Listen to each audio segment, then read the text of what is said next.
Imagine being able to own a piece of a company. It's possible, and you don't have to invest millions of shillings to do so. This is Moolah Insider, where we are all about personal finance and your relationship with money. My name is Masi Milanoi, and this week we focus on how to invest in the stock market.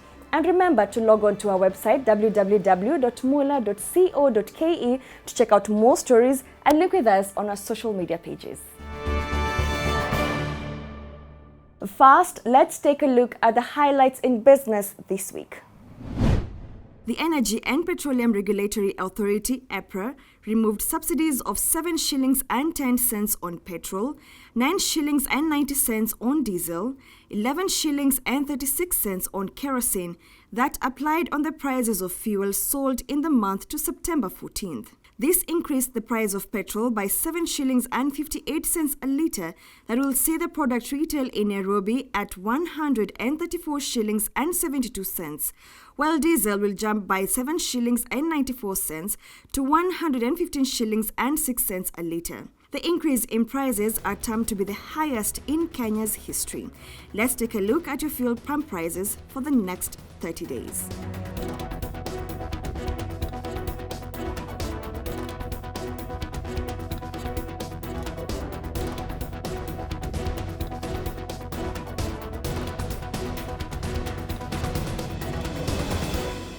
Meanwhile, JumboJet has relaunched direct flights to Lamu, stepping up competition for passengers in the coastal region. The airline will fly from Nairobi to Lamu via Mombasa 4 times weekly, with an introductory one-way fare of 7,100 shillings from Nairobi to Lamu and 4,600 shillings for a one-way trip from Mombasa to Lamu. The airline had initially suspended flights along the route over insecurity issues and the unavailability of space to hold aircraft in Manda airstrip. Tourism Cabinet Secretary Najib Balala has assured that the region is safe, even as he urged the Ministry of Transport to ensure completion of the Manda airstrip by the end of November. There should not be any reason for travel advisors against Lamu. Lamu is safe, and definitely we have the capacity to host both local and international tourists. JumboJet Chief Executive Officer Karanja Ndegwa, on his part, noted that the airline expects to attract more visitors, especially with the construction of the Lamu Port South Sudan-Ethiopia Transport Corridor, also known as LAPSET. The carrier will deploy a Dash 8 Q400 aircraft, which can carry up to 80 passengers on a single trip. Now to our topic of the day. First, we will start with the word of the day, and this word will feature a lot in today's bulletin. It is stock exchange, also known as the share market, is an organization that allows a person or a company to buy and sell securities. Securities can be shares of stock, bonds issued by a company or sovereign, and different financial instruments in a public venue. Every morning, stock markets open globally as traders, buyers and sellers look out for the best deals. However, investing in stock market has been termed to be for the wealthy. But experts advise that it is possible for you to invest in this market with the little you have. But first, let us understand what the stock market is all about and how you can invest in this space. Take a look. Nairobi Securities Exchange is like any other market that you would be familiar with, whether it's the vegetable market you go to on a daily basis to buy stuff. The only difference is on the NSE, it's securities that are being traded, so little pieces of companies. So every company that's listed on the stock exchange will have a unique code for that stock, and it will have a price. And on that market, you can buy, you can sell, you can look at it. Once during the market hours, prices are moving constantly based on what people are doing in that name, and you can find what that stock that you're interested in is worth. So it's a market like any other market in the world. To kickstart the journey in the stock market, you need a broker. However, you are advised to do your due diligence before making a commitment. You can walk into a broker, but probably the advisable thing to do would be to first go onto the Nairobi Securities Exchange website or the Capital Markets Authority's website and look at the list of brokers they have. They usually keep a list of the brokers Find a broker you want to work with or a broker that you've heard about. Before buying stocks, first you need to open a CDS account. CDS stands for the Central Depository System. This is a computer system operated by the Central Depository and Settlement Corporation, also known as CDSC, that facilitates holdings of shares in electronic accounts opened by shareholders and manages the process of transferring shares traded at the stock exchange. Some of the basic requirements to open this account include 2 recently taken passport-size photographs, original national ID or passport, and a form that will be filled with the assistance of your stockbroker. Once your CDSC account is open and once you've gone through our approvals, it's like a bank really, it's like opening a bank account, then you're ready to go. You get a unique number, which is your CDS account number, and that is your identification as an investor, as a trader, that this is your number, and you can use that to trade the market. The next step is funding your account. In Kenya, it's a pre-funded model. So you basically, if you want to buy 1,000 shillings of a company, of a stock, you have to have that money in your brokerage account ahead of time. So you would deposit 1,000 shillings either by M-Pesa, by check, by RTGS. You could probably take cash to a bank and deposit that into our account as well. And also now you can use Bongo points as well to do the same thing. So you would convert your Bongo points into cash. The ratio is 5-1. And you would basically, once that's done, you're ready to go. Before taking on the journey of investments, experts advise that you should look at your targets in order to align your investments with your financial goals. I think the first question you need to ask yourself is, what's your time horizon? Like, what's your time horizon and what are your goals? Do you want to save? Are you saving for retirement? So is this a nest egg? In that case, then you probably want something less risky where there's potential to be paid dividends. Because if you're retiring, you're looking for your investments to produce an income for you now. Whereas if you're younger, maybe you can take a little more risk. Maybe you're unmarried, so you don't have a family to necessarily think about so much. Your risk tolerance is higher. So maybe you want a company that is a little riskier but provides more growth. So that's one thing you need to work out. What are your end targets? According to Kilonzo, you can invest in shares with the little you have. So if you have, let's say, 100 shillings, argument's sake, and you want to buy something on the stock market, you can afford Kenya Power, you can afford Safaricom, you can buy Equity Bank, you can buy KCB. All of those are below 100 shillings. So you can get at least 1 share or maybe 2 shares, depending on the price in a particular day.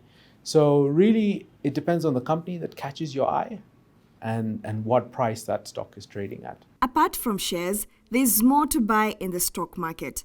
There are T-bills and bonds and even corporate bonds. A bond or a T-bill is basically a piece of debt that the government issues to either a company or an individual, and they buy, and you basically have lent money to the government. So when you own a T-bill, you have basically lent that money that you bought that T-bill to the government, and the government promises to pay you an interest, a coupon, could be semi-annually, it could be quarterly, it could be annually, it could be, if it's a 0 coupon bond, it could be at the end when it matures. So the other way to think about it is, it's almost like when you go to the bank to borrow to buy a car or a mortgage on a house. So in this case, it's just that you are the bank to the government, you're lending them money. According to Kilonzo, investing in the stock market can also be a form of savings. It's also a liquid way of saving money, because you can access your investment then and now. You can say you have 1,000 shares of any stock listed, and you want to monetize that because in 2 days' time you need to pay school fees, or 3 days' time you need to pay school fees. You give an instruction to your broker or use your app, you sell those shares once they settle. So there's a settlement cycle. So from trade to money and shares moving, it's usually 3 days. And in 3 days, you'll have your money, and there you go. You can do whatever you want to do with it. You can pay your school fees, you can reinvest, buy something else. So it's a safe way of investing because there are no surprises. Also, at the same time, people don't realize that it's ownership, it's real ownership, and it's safe. It's not like no one will come and claim that that's my share. as you find in other investments Kenyans get involved in. For example, land, you may find that the title is not clean. If you buy one share of EABL, you know tomorrow, the week after, next month, that one share is still yours. No one will come and say, you bought my share. No, there's electronic transactions. So it's very safe, it's very easy, it's very cost effective, it's liquid, you can realize the value when you want to. So I think there are these misconceptions around it being elitist and expensive, which are not the case. Now, at the Securities Exchange, you can either be a bondholder or a shareholder. And here's the difference. According to the Nairobi Securities Exchange, a bondholder is only a lender to a company. Expect a profit in form of an interest at a specific agreed date in future. Also, a bondholder does not vote or participate in the management of the company. A bondholder invests to earn a reasonable return at a low risk and is a watchdog of the borrower's activities.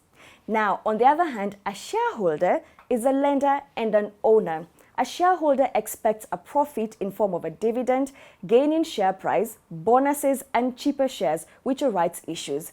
A shareholder attends annual general meetings, gives personal opinions about the company, and votes, thereby participating in the running of the company. A shareholder also invests expecting the highest return possible. A shareholder also accepts risk as part of any business.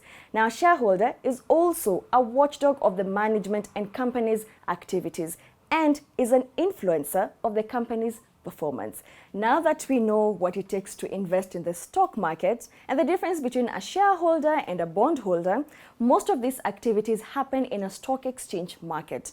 Now, we're going to tell you about the largest stock exchanges in the world and also in Africa and what we have here in Kenya. Now, to the largest stock exchange in the world, it is the New York Stock Exchange, also known as the NYSE. It is the biggest stock exchange in the world. It has 2,400 listed companies, which include many blue chip companies like Walmart and JP Morgan Chase, among others. As of this year, the market cap of all listed companies on NYSE is approximately 22.9 trillion USD. The daily average trading volume is anywhere between 2 to 6 billion shares. NYSE is the only stock exchange in the US that provides floor trading to important dealers. The second one is NASDAQ. NASDAQ stands for National Association of Securities Dealers Automated Quotations. It is the second biggest stock exchange in the world. It is the first electronically traded stock market all across the world with a total market cap of 10.8 trillion USD. More than 3,000 stocks are listed on NASDAQ with an average trading value of 1.26 trillion USD every month. Big technology companies like Microsoft, Google, Facebook, Tesla, Amazon, Apple, among others, are listed on this exchange. NASDAQ-listed companies contribute 9% of the total market value of the world. Now, to the largest stock exchange markets in Africa. The first one is the Johannesburg Stock Exchange. JSE is the biggest stock exchange in Africa by market capitalization. It was founded in 1887. Now, the market capitalization is at 987 billion USD with 388 companies listed on this exchange. The second one is the Nigerian Stocks Exchange. It was started in 1960 as the Lagos Stocks Exchange. In 1987, it changed its name to the Nigerian Stock Exchange. It has a market cap of 44 billion USD and 176 companies are listed here. The third one is the Egyptian Stock Exchange, also known as EGX. Now, it comprises of two exchanges. There's the Alexandria, opened in 1883, and Cairo Stock Exchange opened in 1903. It has a market cap of 46 billion USD and has 222 companies listed. Now, back home in Kenya, we have the Nairobi Securities Exchange. It was founded in 1954 and has a 6-decade heritage in listing equity and debt securities. It has 62 listed companies with a market cap of more than 26 million USD. Now, I know we've had a lot the word market capitalization or market cap. So what does this mean? Now, market capitalization or market cap refers to the market value of a company's equity. Now, why is this important? Market cap measures what a company is worth on the open market, as well as the market's perception of its future prospects, because it reflects what investors are willing to pay for its stock. Now, at least that explains why the word market cap was really highlighting in the stocks exchange. Well, you're watching Moolah Insider, and remember to check out our website www.moolah.co.ke for more stories and link with us on our social media pages. Coming up is another exciting episode of Pursuits. Now, about 10 years ago, Steve Kobe quit the insurance industry to get into an industry that had more color, the beauty industry. Find out why he did this and how he's been faring on to be a market leader in this industry.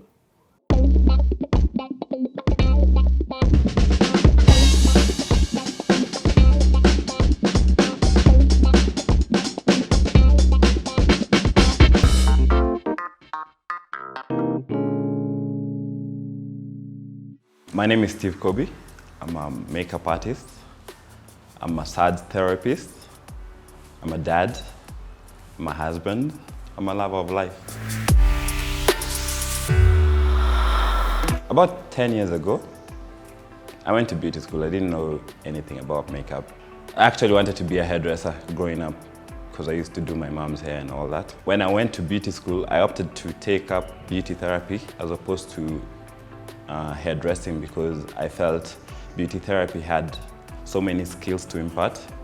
So I was like, I can do this.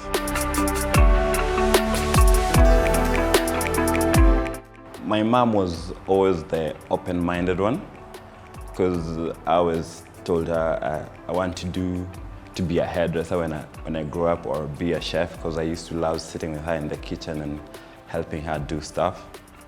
But my dad was like, hizo ni kazi za mama, so you can't do that. After my fourth form, I didn't know what I wanted to do according to society.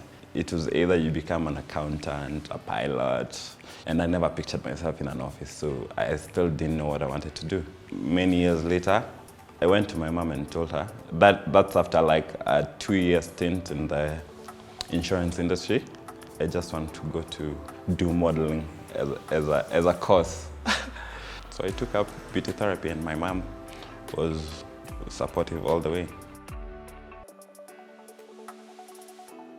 Back then, the makeup industry didn't have many male makeup artists who were mainstream. The college I was in was doing makeup for Insider, so I started doing makeup for Insider. When I actually got into the makeup industry, was working with Susie Wakabi. She's the one who recruited me and trained me. It was chemistry at first sight. The first gig that I did with her, like it was a major gig, was Tasker Project Fame. I got my first payday as Steve Kobe. The same time I met Wahoo, I did her makeup. We were doing a photo shoot for Kenya Live, and she loved the makeup, so she was like, there's a project I'm doing in January. That was the next year, I think 2011. She was going to recommend me for it. In 2011, I get this call from Bangkok or something. And they were like, we're working with a Kenyan celebrity, and she recommended you. We're going to be shooting something in Turkey and Bangkok, so we need you to get your passport ready and everything. I was so excited, I didn't know what to do. Knowing that I don't even have a passport at that time, I had to like really organize and arrange on how to get my birth certificate, get a certificate of good conduct, and get my passport in time so that they can start the bookings. This was an actual professional shoot for a big brand. I tried to do my thing according to what I understood they wanted, but yeah, I couldn't deliver, and these other makeup artists took over. That changed my perception about my makeup skills. That's when I quickly realized that I wasn't good at all at makeup.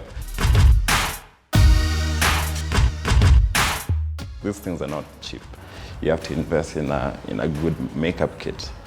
The makeup kit doesn't come with makeup in it. If I was asked to evaluate my makeup kit or my makeup stuff right now, I would say it's anything between 700,000 and $1 million for what I do. It has to be like a proper makeup kit. People know Kobe as one of the most expensive makeup artists in Nairobi. I highly doubt that I'm expensive. I think I just know the worth of my work, and I know how to evaluate my work because of how much work I've put into it, how much I've invested. If you're starting out, this is the time to get those opportunities to put your work out there, to practice. I was given those lines like, we'll give you exposure. Next time we're going to call you for jobs, which they never did. You get people who would tell you they'll pay you, but they end up not paying you. I think I developed a tough skin and told myself that there's an opportunity for me to practice and to put Kobe's name out there.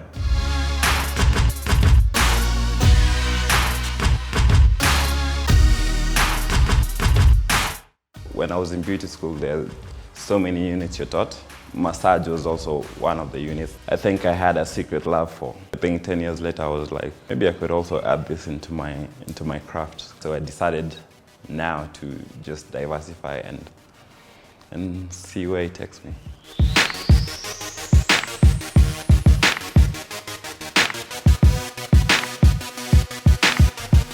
It's been tough, I think, for everyone business-wise and just work-wise. Shoot short snippets of what I do and just put it out there so that people can know what Hands of Kobe has to offer and make the most out of it. Well, there's always something about following your passion. Now, let's take a look at the leading indicators this week, starting with stocks and foreign exchange. At least now you know what to look out for in these figures.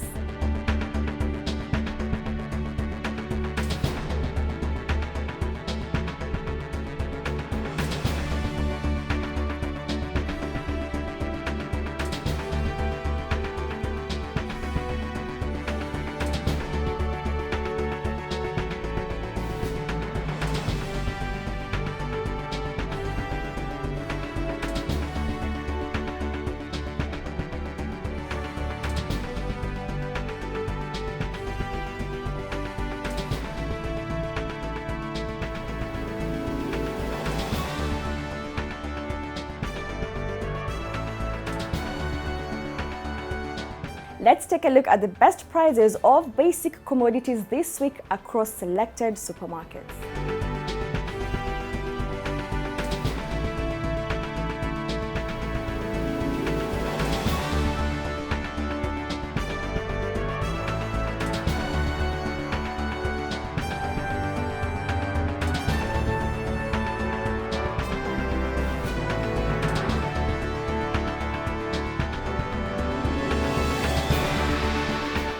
Well, that's all we had for you this week on Moolah Insider. Remember to also check out our website www.moolah.co.ke for more stories and link with us on our social media pages. My name is Masi Milanoi. See you next week. And also remember to invest in something, stocks, bonds. Let's put it to practice.